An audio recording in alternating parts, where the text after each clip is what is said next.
Y'all notice that the prayer last night, my old dad said, young men,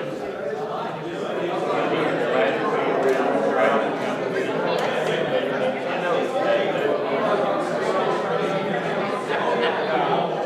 That's right.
I forgot how like exhausted and again better quit on stuff. I know about that. Yeah, it's just wind and the wind is so much nicer. Alright, good evening, everybody. How about time to start? Better cause some shoes. We cooked 350 hamburgers today. So you better be here on Sunday. Everybody planning on being here? Yes. Phil's going to go slip and slide, the big 13-footer. He's excited. Not even a comment, huh? Yeah, so I think we've gotten a couple of messages from up here at the building, and so people are asking, is there a slip and slide? Yes. Like every year that we've done it, like about 3 years now, we're having the slip and slide. Is our end of school and beginning of summer kind of kickoff. In the past, Chris had its own like summer kickoff, and then we realized, why don't we not just combine these two things together instead of doing it two separate times? And so, that is this summer. So please bring your bathing suit. We're gonna have some fun. I didn't say it on Sunday. It's actually on my notes on my sermon. Can you guys spread the word and let you know that you need to dress modestly? Okay. We used to do this in Bowie all the time. We had a blast doing it in Bowie. But the rule was, if you don't dress modest, I don't dress modest. Okay? And you don't want to see this modest. You know what I'm saying? And so let's go ahead and dress modestly on that. So I'm asking guys, shorts, t-shirts, girls, kind of the same thing. Okay? So let that get out there. So please dress modestly when we do this. I slipped aside. Didn't say it on Sunday, should have.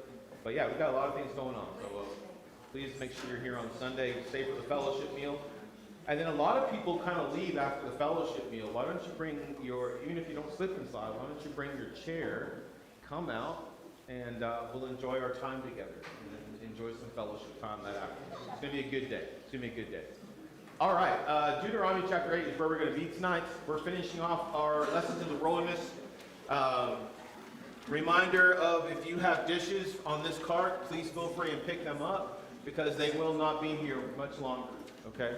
We're kind of going through the kitchens and getting rid of some of the stuff out of there so we can be a little bit more functional. And so if you have dishes up here, make sure you come on up, and if you have one of those dishes are yours, please feel free and pick them up and take them with you, okay? When you think about the wilderness, what stories do you think about? What do you think about when you're thinking about the wilderness, the time of God's people in the wilderness before they go into the promised land, before Joshua takes over? Find it in the Bible, okay? Find it in the Bible and tell me what stories do you think about, and why do you think about those particular stories?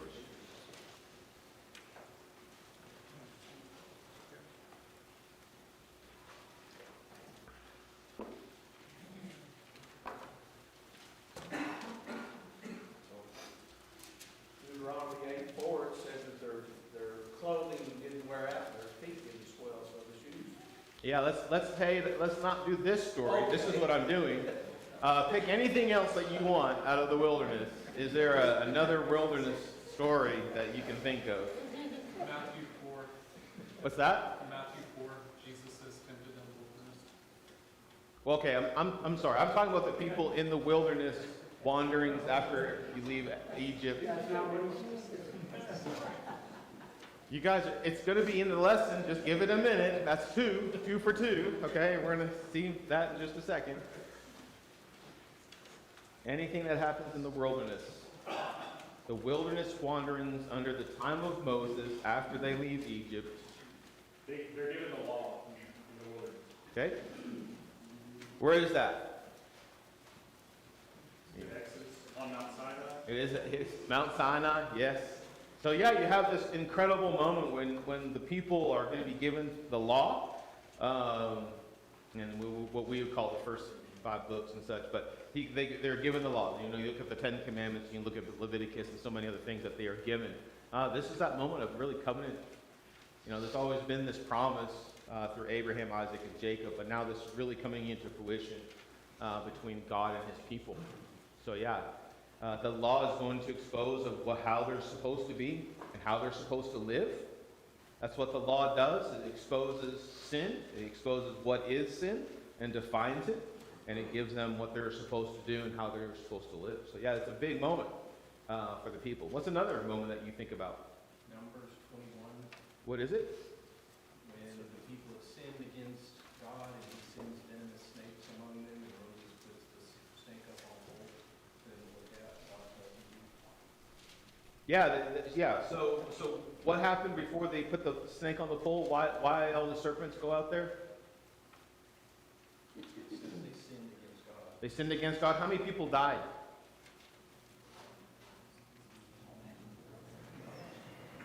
You have an idea? I don't know if it says it or not. I'm not there. I'm just curious. It said like many. Mine says many. Many? Just says many? Yeah. Yeah, it's kind of crazy. So yeah, so they sinned against God. God sends the serpents to stop it. That's when we put the serpent on the pole. They raise it up, and we use that symbol to this day, right? Cool story. Well, not really cool story, but yeah, story. Anything else? What do you think? Johnson was always fascinated in several places, but Exodus 36, where they're building the tabernacle, where they're constructing all the curtains and the poles and everything that goes with the ark. Where do you get all this stuff? How do they manufacture all this, make all this stuff? Yes. So where did all the gold come from? Egypt. Yeah, Egypt. Yeah, they plundered Egypt and they had all that. And then, I mean, it's very. What's with pomegranates? A lot of pomegranates. What's everything that has pomegranates on it? High priest, right? Bells and pomegranates. And curtains and things. Yeah, there's a lot of pomegranates. My wife asked me that question. I'm like, I do not have an answer. Why pomegranates? Think about Exodus 15 and 16, when the Lord provides water, He provides manna, He provides quail, and then I think in 17 He provides water again. Just all the time the Lord provides for people. Good. Good. All right, let's get into Deuteronomy chapter 18. All right. Well, we have looked at a lot of different little examples of lessons that we can find in the wilderness. You know, let's stop griping and grumbling, complaining. Let's find some gratitude. Let's put our faith where it needs to be. The one thing I've always amazed at is kind of going what Chance is saying there is, even though the people are not faithful, and we can find that over and over again. You know, you have Korah, you have the serpents, you have all of these moments. You have even he goes up on Mount Sinai, and the people are already unfaithful within 40 days, right? With the golden calf, we talked about that a little bit earlier this month. And you have all these moments, but God is always faithful. Isn't that crazy? How many times do you allow somebody to hurt you until you say, I'm done? I mean, I'm asking a question. How many times do you allow somebody to hurt you until you say, I'm done with this relationship? Really depends on how much you love them. Okay, could depend on how much you love them. 70 times 7. No, bull. I'm calling bull card. That's my card. Bull. Okay, all right. 70 times. Do you really do that? Seriously? Okay. I think it does, it can be that, because if your child hurts you, you're never gonna give up on that relationship no matter how many times they do. Okay. I would actually go on the other side too. But I've heard a lot of people give up on their kids because it's done. It can only go for so long. But yes, I understand what you're saying. Is it blood? Yes. Maybe you don't give up. I'm asking any kind of relationship, friendships, people that you know. How many times? With friends, I think it's a lot less because you can forgive them, but that doesn't mean you have to keep inviting them back. There you go. Okay. You might forgive them, but you're not going to invite them back, so that relationship could be finished. Okay. I'm just gonna put out there, not many times, right? I remember being young in relationships and somebody hurt me. How does that saying go? Hurt me once. How does that go? Yeah. Well, what do you do the third time? Nothing. We get rid of it, right? We're done with it, right? We might do it a couple times. But what's incredible to me is how God does not quit His faithfulness to His people, even though we do our own thing. So somebody read verses 2 through 8 of Deuteronomy chapter 8, 2 through, give me 5. Give me 2 through 5 instead. Chapter 8, Deuteronomy chapter 8, verses 2 through 5.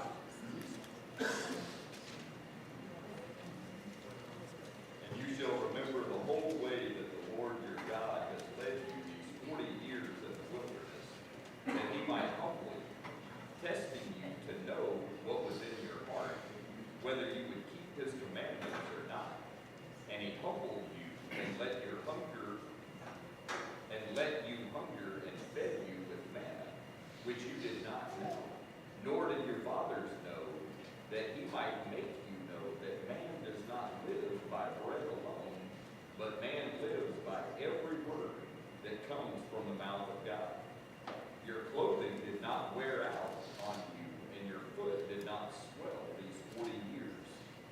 Know then in your heart that as a man disciplines his son, the Lord your God disciplines you.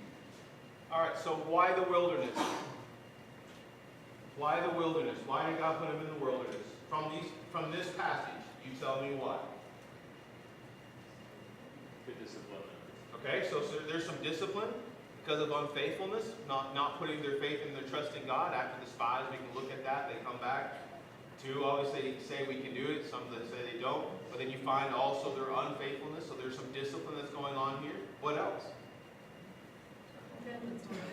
Say that. Oh, nice and loud.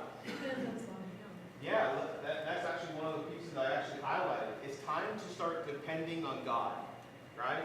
They keep coming back to themselves. They keep going back and saying, hey, I don't know if this situation is right, so I'm going to take it upon myself to make it right. And he's like, you can't do this. It has to be a dependence on me. Is there something else that you might find there that's really good? It's hard to think about anything else when there's like nothing around. Kind of like, you know, you put your kids in the hall or whatever for time out. I mean, it's their time to think. It was that time to understand who they were and who God is. Good. Anybody else? Yeah. He was preparing them to when they would go into the promised land, they would trust only in them and not revert back to some Egyptian god or deity there. Yes. So would you say like a growth towards him, maybe a humility, and then relying on him to prepare themselves? And they're actually probably really preparing the next generation because they don't get to go in. Right. So they got to get the next generation ready to say, you need to follow. Yeah. It says test, he might test them. What do you mean by that? You're right. It says that. Well, it says testing you to know what was in your heart, so it was just seeing what they were going to fall back on kind of thing. And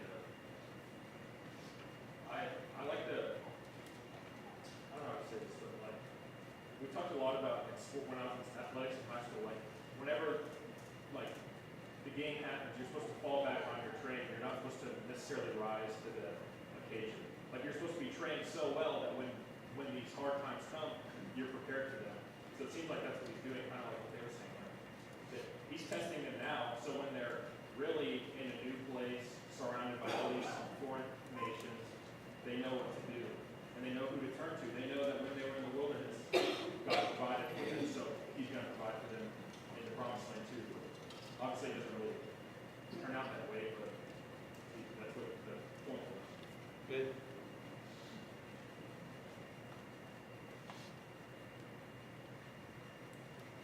For you educators out there, what is the point of a test? Why do you test your students?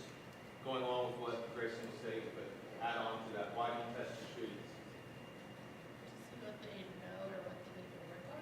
Okay, see what they know, and also a test tells you what do you need to work on for the whole class, right? So if the whole class fails a certain subject, they might need to know that a little bit better before maybe moving on. That's really good. Anybody else?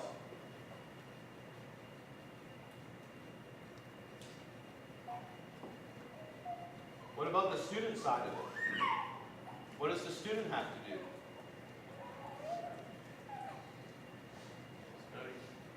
Yeah, they have to be prepared.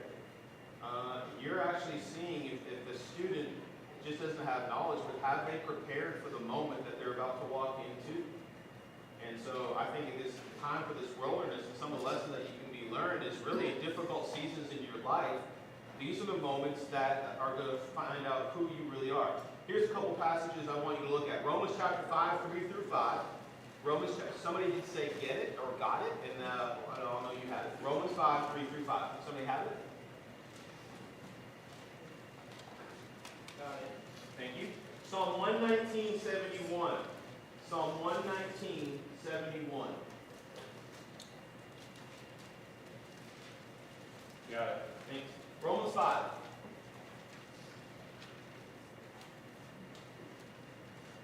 Go ahead. Do you have Romans 5? It's 3 through 5, right? Yes, sir.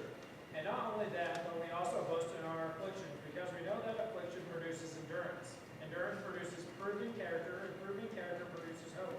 This hope will not disappoint us because God's love has been poured out in our hearts through the Holy Spirit who was given us. I love that. Okay, if you start all the way back in verse 1, it says, therefore, since we've been justified by faith, he's looking back into the past. We have peace with God through our Lord Jesus Christ right now. Through him, we also obtain access of our faith into this grace which we stand, and we rejoice in the hope of the glory of God. There's your future. Past, present, future, in like one verse. Great, right? He's looking back. He understands where we are and where we are going. So then you walk into this next few verses. Not only that, but we rejoice in our sufferings. How can you rejoice when you're going through the most difficult times in your life? Why does it James? James says, count it all joy, right? You know how that one finishes. But how can you rejoice in the sufferings?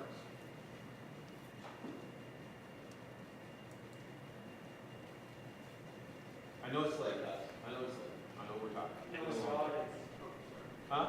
Knowing God is greater than all what you're going to suffer. Okay, God is greater. How do you know that? Your past, present, and future. I know what he's done. I know what he's doing. I have a hope for the future, right? So then, now we say, okay, now we can rejoice in our suffering. Why? Because I know that what I'm going through right now is going to produce something in my life. It's going to be better for me as I go through this. Endurance. Endurance produces a character. That character is not about us. It's the character that is God within us, because it's that character that produces the hope that we have. The hope does not put us to shame. Why? Because we belong to God. God's love has been poured into our hearts through the Holy Spirit that has been given to us. It's not ours. It's God living in us, right? And so there's this moment. Here's God not quitting on us, even though we're going through a tough time. He's like, I'm right here. I'm going to take care of you. What does Psalm 119, verse 71 say? It is good for me that I was afflicted, that I may learn your statutes. It's good for me that I'm afflicted. Why? So I can learn about your statutes, what you want from me. I just absolutely love it. Okay. John, when you read it like that, and when you're saying it like that, Yes. you make it sound so easy. It's not easy. It's not. You're right. So let me ask you a question. And if you don't want to answer it, you don't have to. I'll give it to the class. Okay? How has a difficult time shaped you spiritually? You want me to open this to class? You don't have to answer. No, I don't mind answering. I mean, there's not a person in here that hasn't gone through a difficult time. We have all gone through difficult times, and hopefully it does shape you in the right direction. It might not start off that way, I hear you. but in the end, when you're able to finally go through it and look back, Yeah. you can tell how it shaped you. There you go. So in the moment, is it easy? The answer is, you just said it. So we're talking about it makes it sound easy, but going through it, it's extremely hard. When did you see how it all would play out? You already said it when I look back, right? And I don't know what that piece there that held you to God. It could have been the church. It could have been, I don't know what it was. But there is this some point you realize, hold on, I was never alone. God is taking care of me, and I'm here at this point. This part right here is really hard. But when you get here, you understand that it's really made you a stronger person. And now, what I can do, probably what you can do, is say, okay, because I've lived through this, I can help someone else. And that's probably why you got through that moment, because somebody else already has and got you through that time. So look back. Were you alone going through that time? Yes or no? If you think about the hard times in your life, the beginning, I'll agree, it's not easy. Were you alone when you look back? I think you are. You think you are, I agree. But were you alone? No. All of us would say no. You had somebody, right? Most of all, through that somebody is probably God, right? So my toughest time, I will tell you right now, it was my closest friends in Bowie, Texas, that got me through.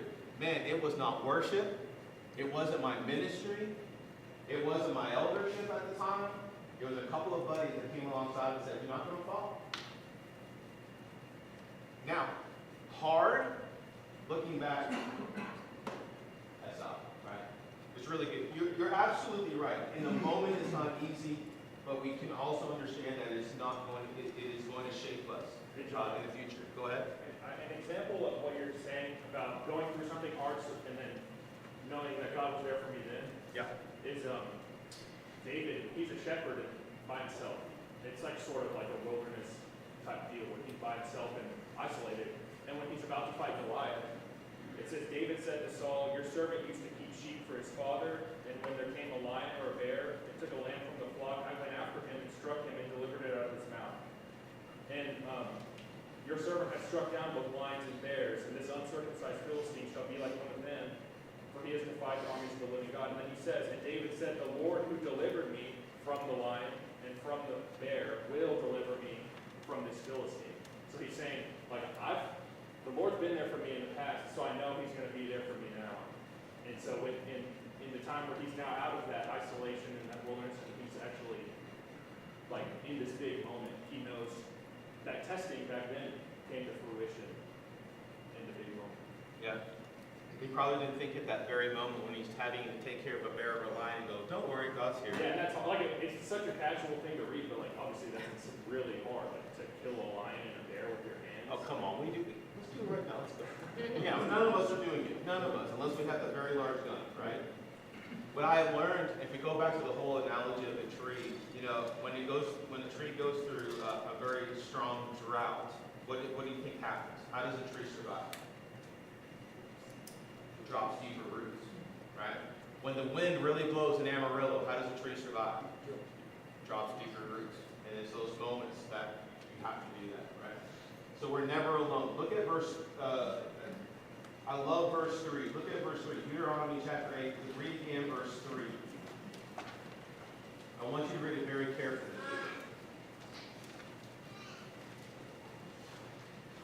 Can somebody read it for me, please? Verse 3.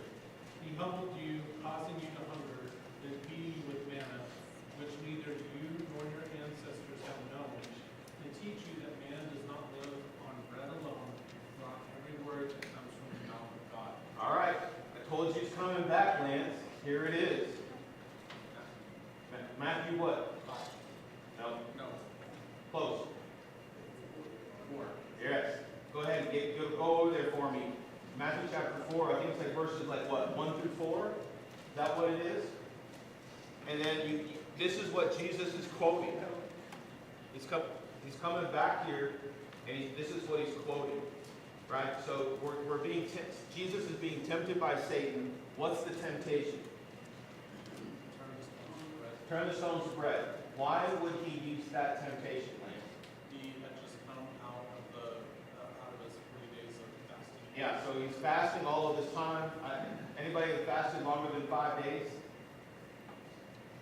5 days?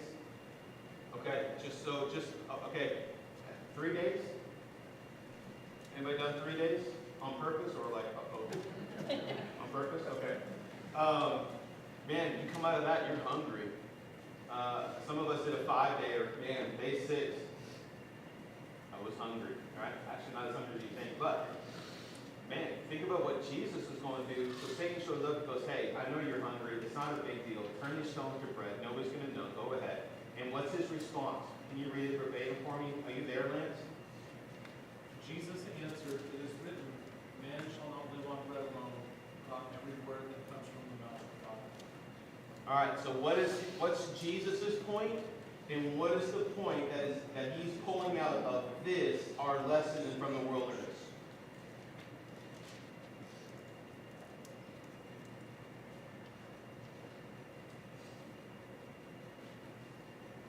I would say there's a physical aspect, there's also a very big spiritual aspect. With the feed on God, and provide that spiritual manna, if you would. Absolutely. That we should be understanding that I'm going to go back and reread this. And he humbled you and let you hunger and feed fed you with manna, which you did not know. not live by bread alone, but man lives by the word that comes from his mouth, from the mouth of the Lord. A lot of times, we look at the physical things, and he's saying, hey, that doesn't produce a foundation. That doesn't produce joy. What really matters is what you're saying is the spiritual eating, the spiritual and coming to God and understanding that relationship a whole lot more than just the physical. What is John chapter 6, verse 35? Jesus says, I am the what? Nice and loud, you didn't write. You're on the money. I am the bread of life, right? Now, coming off of that, what just happened before John chapter 6? Or is it in John chapter 6? Just fed the 5,000. Just fed the 5,000, and the people are still like saying, hey, I want more physical blessing. I'm hungry. You feed me. And he goes, it's not about the physical feeding. I'll be really honest, some of us as Christians, we're looking for the physical blessings, right? If everything's going right, then everything must be okay with me and God. And hold on for a second. Jesus is shifting. He goes, okay, hold on. It is not about this. It's about the words that I'm speaking. It's about who I am and this dependence on me. Not what I can give you, but the actual dependence on me. Okay? Somebody read, you should know this. Psalms 34 and verse 8. Psalm 34 and verse 8. We sing it. We sing it all the time. Well, not all the time, but we sing it often. It's a newer song, but this is where it comes from. Oh, taste and see that the Lord is good. How blessed is the man who takes refuge in him. Okay, you sing the song. So tell me what the song's about. This is, oh, taste and see that the Lord is good. You sing it, so tell me what you sing. Okay, just go ahead and sing it in your head and tell me how you know. He delivers us from our fears. Delivers us? Yes. You're right, you're right on the money.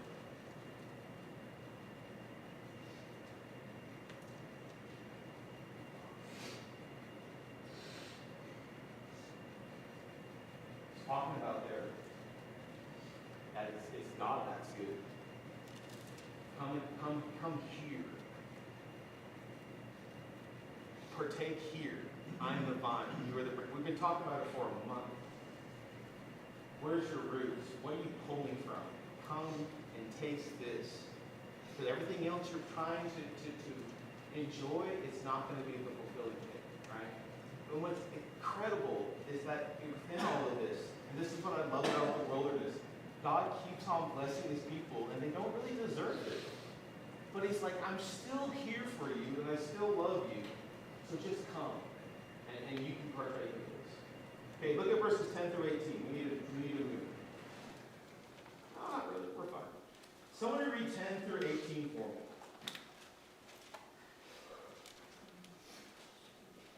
And you shall eat and be full, and you shall bless the Lord your God for the good land he has given you.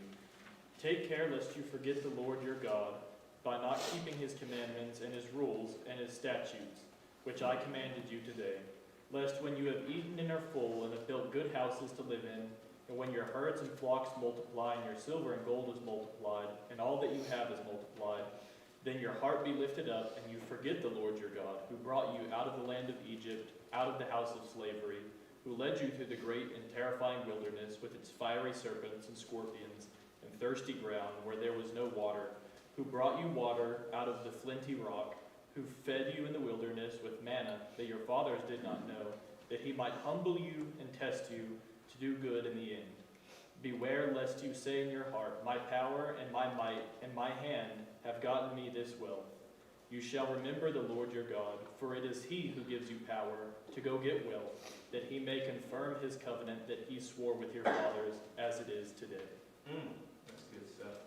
All right, so man doesn't live by bread alone, right? We're gonna live by him. Let me ask you this, as we get into this part of the passage. Well, how has God spiritually fed you? How has God spiritually fed you?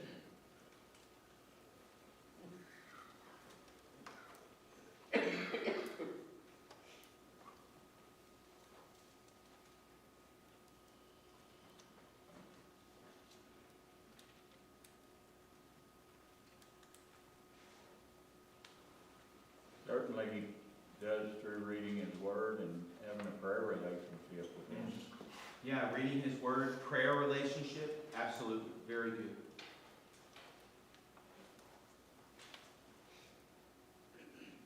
I've grown the most with probably our small group and getting challenged to be better as in a simple term of, how do you live it? And then I get like weekly updates of like, hey, where are you at? And that helps me just to be consistent. And I feel like I've grown a lot in the last 3 years since I've been a part of one of those. That's great, yeah. That small group, that accountability, or that you build relationships within it, your commonality is God, cornerstone, office of Christ, right? All those things, and then they admit you're challenging one another, you're talking through maybe difficult passages, or, yeah, that's great. Anybody else?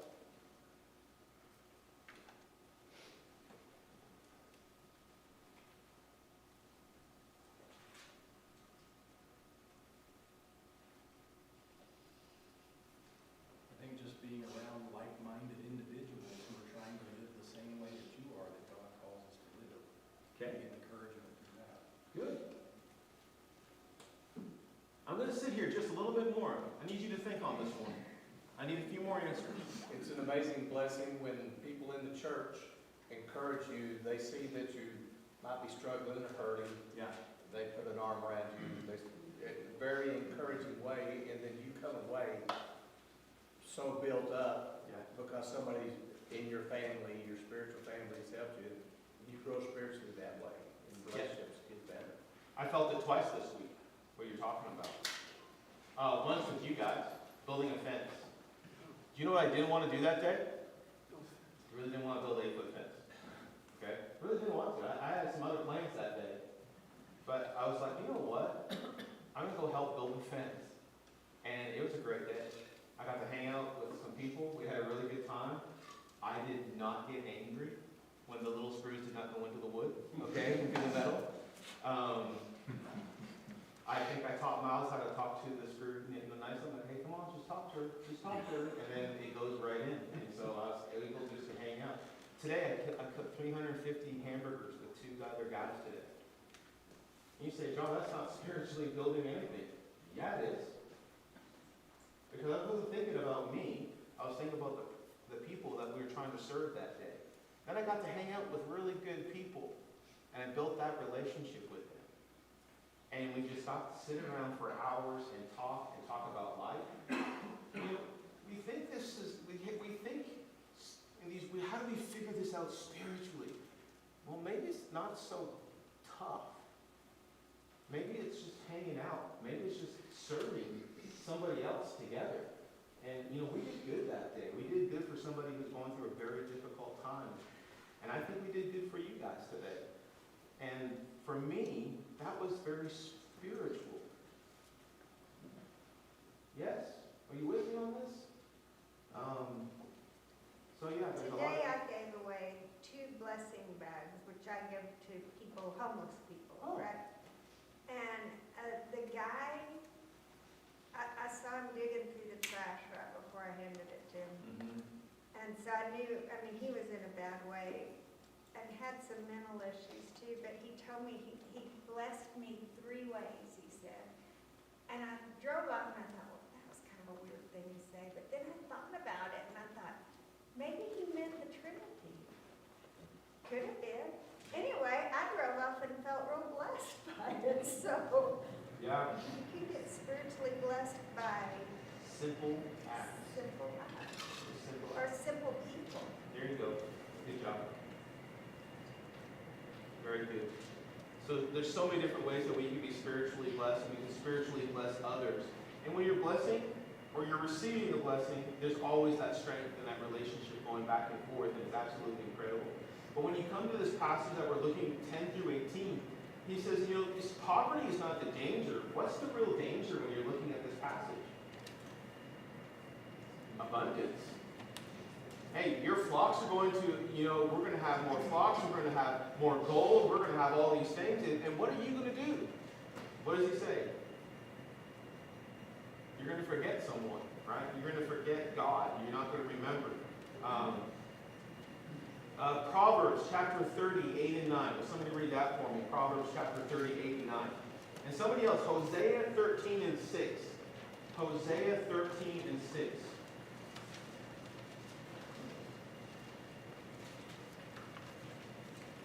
So if you have the Proverbs one, will you please read it for me?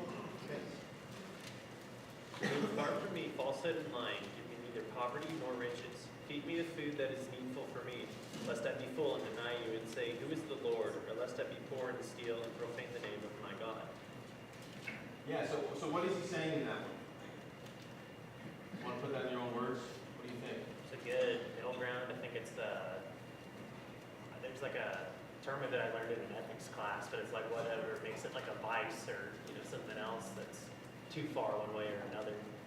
So there's a good middle ground. It's kind of come out if you're are abundant, you're fat and apathetic, you're not gonna care, and then if you're having to resort to sinful means to get food or something too, that's not good either. So there's a good middle ground there. Yeah, good. Okay, so Hosea, if you're going to read this one for me, let's start back in verse 4, and you can read through 4 through 6. Hosea 13, 4 through 6. But I have been the Lord your God ever since you came out of Egypt. You shall acknowledge no God but me, no Savior except me. I cared for you in the wilderness, in the land of burning heat. When I fed them, they were satisfied. When they were satisfied, they became proud. Then they forgot me. Did you see that? He goes, hey, who brought him out of Egypt? I brought him out of Egypt. Who took care of you in the wilderness? I took care of you in the wilderness.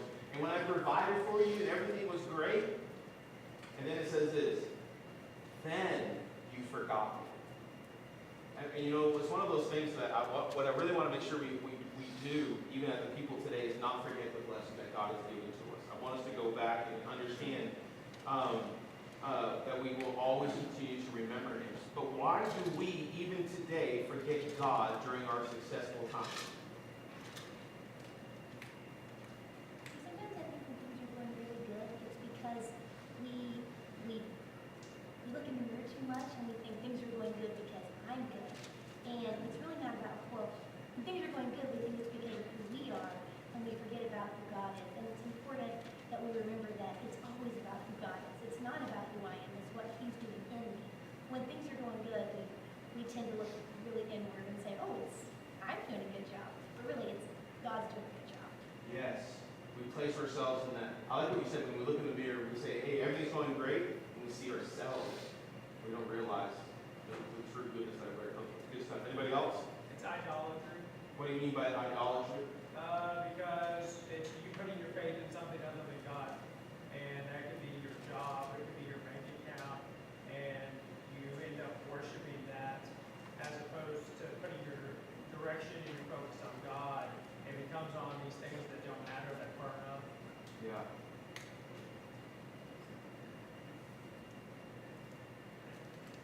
What do you do with crutches after you're healed? You don't need them anymore, so what do you do with them? No, you put them where I put them, and they're collecting dust in my storage locker. So if you need a pair, I got a pair. I don't know if they're any good anymore. They've been there for a long time, so the tops might be all dried out on them. But when I was done with our crutches, it was Sally who needed crutches. When we were done with them, I stuck them in the storage, right? What happens? Going through the tough times, man, we really lean into God. God's going to take us. God's going to support us. God's got us. And when we're healed and feeling good, I got it, man. But I know where they are when I need them, right? Storage locker on the far, right when you walk in on the left-hand side, right there. So I know where I have to go to get them, but I'm not always remembering what God has done for me. No, I don't want to sound morbid or anything like that, but a lot of times when we go to a funeral, we have feelings and we think about things that we normally don't think about. And it comes to mind and you really kind of humble it for a certain amount of time. And it's just a matter of maybe days or weeks, months or whatever, you're kind of back in the same situation. But funerals kind of bring you back down to earth sometimes in those situations. No, it's true. It's true. I see it time and time again. You're right. You're right. All right, somebody read verses 17 and 18 for me. We're coming to an end. Let's land the plane. 17 and 18. Deuteronomy chapter 8, 17 and 18. Somebody read that.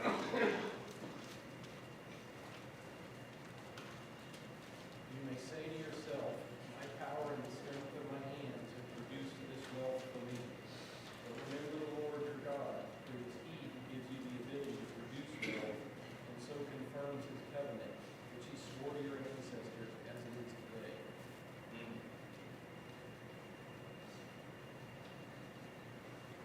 So we're very tempted to say this is our power. This is what we're talking about. This power, it's me, but God reminds them where it's really come from, right? James chapter 1, verse 17, that every good, perfect gift comes from God or above, right? Somebody read for me Acts chapter 17, 24 and 25. Acts chapter 17, 24 and 25. Tell me what's going on before you read it. I'll get over there to you. He's in the, Paul is in the, I don't know how to say it, Areopagus, and there's a bunch of statues of God, and he's preaching, and there's a statue that says, to the unknown God. So they're like, the pagan, it's like, just in case we forgot one, like, let's worship this one too, so he knows that we remember it. And he says that this unknown God is Christ. What verses was it? 24 and 25, right on the money. Good job. The God who made the world and everything in it, being Lord of heaven and earth, does not live in temples made by man, nor is he served by human hands as though he needed anything, since he himself gives to all mankind life and breath and everything. Yeah, so he doesn't need these things because he's created all these things. What we want to do is remember him, right? And it's so easy for us to overlook our blessings. It's so easy for us, we look back at this and you can see that it is so quickly they can forget the God who's taken care of them all the way through this. Okay?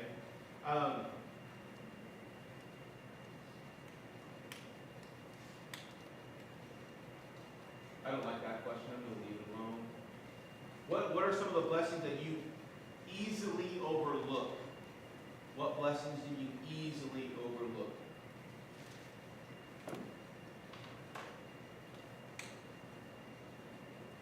I know when I did a long time ago, we did a anyway, we went to Mexico. Fishing trip. And we came back and we looked at their houses and they had dirt floors. And I always took it for granted not having a dirt floor. Yeah, if anything happened to us when we were in Nicaragua, on their walls, like, hey, look at this. This is beautiful. Air conditioning. Yeah, they have black plastic for their walls. We're like, oh, okay.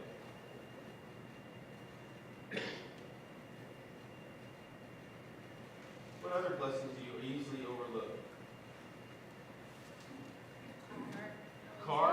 To get around. Yeah, how easy it is, yes.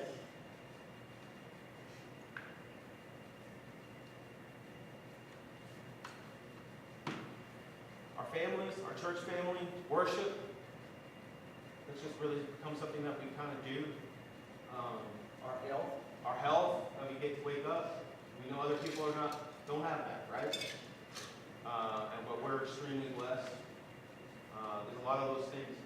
What I want you to do, what I wanted you to take away from tonight is this. I can't believe, like, when we walk through the wilderness and we look at these 4 different lessons, that time and time again that we have failed God as a people, as human, as mankind, that God remains faithful to us, that we can always go back to him, and it amazes me, but that is the God that we have. That is the God of love, grace, and mercy. I don't want us to take it for granted. Right? In the back of our minds, we just say, hey, I know I messed up, but it's okay. I'll just come back tonight, and before I go to bed, I'll say the prayer of oops, and everything will be fine, right? And I think we take it for granted. I just don't think we should take the God that we have for granted that we serve. So I want us to remember him and remember that we serve an incredible God. Okay? If you noticed, and I don't know if you have or not, the lessons have really overlapped all the way through our time this month because I wanted you to see the God that we serve and the kind of character that he has and how he cared for his people in the wilderness and how he will care for us today and every single day that we live. And so I wanted you to see that. I hope the lessons in the wilderness have helped you a little bit, maybe get us a little bit more of a better attitude of looking at maybe not griping, complaining, maybe not grumbling as much, maybe having that attitude of gratitude, understanding our faith needs to come first no matter what, remembering that God has blessed us in so many different ways and He's given us so many different blessings. Remember it's from Him. Serve Him no matter what. It's worth it. Anything else you guys want to add before we come to an end tonight?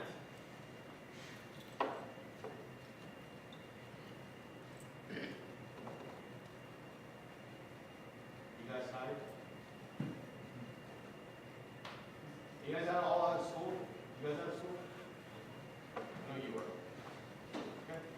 Summer begins. Welcome back. How did it go? Did you like it? Yeah. Hot out there? Hotter than here. Yeah, it is. A lot of more humidity, isn't it? Amazing when you go other places, but it's hot. Yeah. Mm-hmm. All right, let's go to God in prayer. It's great to see you guys here tonight. So God bless and see you again on Sunday. So let's pray. Lord and God, I want to thank you for the blessing that you've given to us. We thank you for the opportunity you've given to us to come here tonight and to open up your word, to learn from your people. The book of Hebrews tells us that we are supposed to be looking at these stories, looking back to what has happened in the history of your people so that we can learn from them so that we do not make the same mistakes. When we can see what they have done, help us to open our hearts, our minds, our attitudes, that we see you instead of making these mistakes that they did where they place themselves in front of you, that they serve other gods, they worship other gods. And we do the same. We find ourselves looking at so many other things because of fear or anxiety or life or prosperity. We forget who you are. It is a shame that we make that mistake. So help us, Lord, be a little bit more bold, to rely on you, to see how you've taken care of us in our past, and how you never left us so that we can become stronger and more Christ-like into the future. Thank you for being our God, and thank you for walking with us. We thank you for the forgiveness of our sins. We thank you for your church. We thank you for the relationships that we have. Because without these relationships, we would not get through life. What a blessing you've given to us. We do ask you, Lord, to continue to walk with us even if we fail. Help us to see you every day that we live and see through your eyes and your perspective. In Jesus' name. Amen.